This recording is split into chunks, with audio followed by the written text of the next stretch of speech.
Bienvenue dans cette leçon consacrée au fonctionnement des sites web.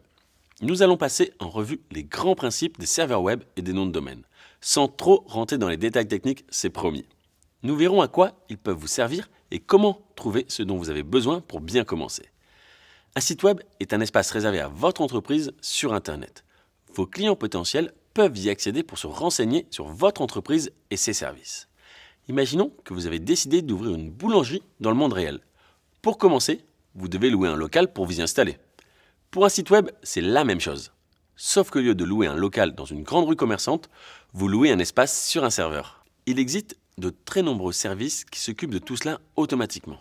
Mais voici un résumé rapide de tout ce qui se passe en coulisses, histoire de vous faire une idée. Bon, restez avec nous, voici quelques informations un peu techniques. Un serveur est un ordinateur connecté à Internet, équipé d'un logiciel qui permet de stocker ou d'héberger les différentes parties de votre site.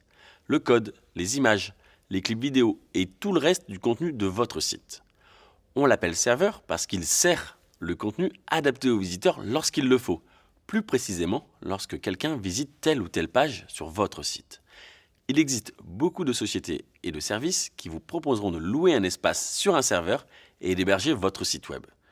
Tout comme pour un magasin réel, vous payez des frais d'hébergement continu, qui pourraient correspondre à un loyer, et vous les laissez ainsi s'occuper des aspects techniques de la gestion du serveur. Chaque serveur dans le monde possède sa propre adresse. On appelle cela une adresse IP, qui signifie en anglais Internet Protocol, c'est-à-dire protocole Internet. La seule chose à retenir, c'est qu'elle est composée d'une longue suite de chiffres qui permettent à n'importe quel appareil connecté à Internet de communiquer avec le serveur et de s'y connecter.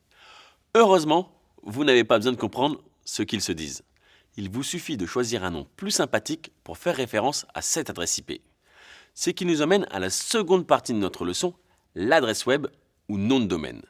C'est votre nom de domaine qui permettra à vos clients potentiels de vous trouver. De la même façon que l'enseigne que vous placeriez au-dessus de la porte de votre boulangerie dans le monde réel. Il correspond à ce que vous tapez dans votre navigateur Internet pour vous rendre sur n'importe quel site web, comme www.google.fr ou encore www.lenondevotreentreprise.com. Prenons quelques minutes pour détailler son contenu. Tout ce qui se trouve après le www. Est en fait ce qu'on appelle nom de domaine. C'est la partie qui permet aux gens de trouver votre site web. Donc, c'est plutôt important. Tout appareil qui recherche cette adresse, qu'il s'agisse d'une tablette, d'un smartphone ou d'un ordinateur portable, communique avec le serveur. Le serveur envoie ensuite à cet appareil toutes les informations adaptées dont il a besoin pour afficher votre site web, comme des images et du code, afin que la personne utilisant cet appareil puisse visionner vos pages. Lorsque quelqu'un tape votre adresse dans son navigateur, voilà ce qu'il se passe. Tout d'abord, son navigateur cherche le serveur sur lequel est hébergé le contenu, puis se dirige vers celui-ci. Le navigateur demande ensuite « Tu veux bien me donner tous les éléments dont j'ai besoin pour montrer la page web à quelqu'un ?» Le serveur répond « Pas de souci, je t'envoie 5 images, 2 scripts et quelques fichiers supplémentaires. » Le navigateur assemble tous les éléments et la personne peut ensuite voir votre belle page web.